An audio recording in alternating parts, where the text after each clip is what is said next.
5வது முறையாக ஒரு அரசியல் கட்சி எந்த சமரசம் செய்து சீட்டுக்கும் நோட்டுக்கும் பேரம் பேசாது தனித்து நின்று தேர்தல் களத்திலே நிற்கிறது என்றால் அது இந்திய துணை கண்டத்திலே நாம் தமிழர் கட்சி மட்டும்தான்.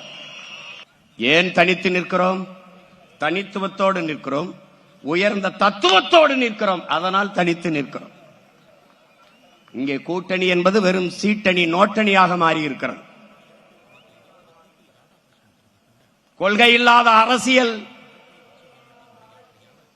பாவம் என்கிறார் அண்ணல் காந்தியடிகள்.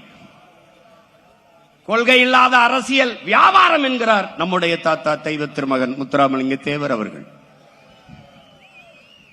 நாங்கள் வியாபாரம் செய்ய தயாராக இல்லை, அந்த பாவத்தையும் செய்ய தயாராக இல்லை. நாங்கள் செய்ய வந்தது வியாபாரம் அல்ல, எங்களுக்கு வேண்டியது அரசியல் விடுதலை.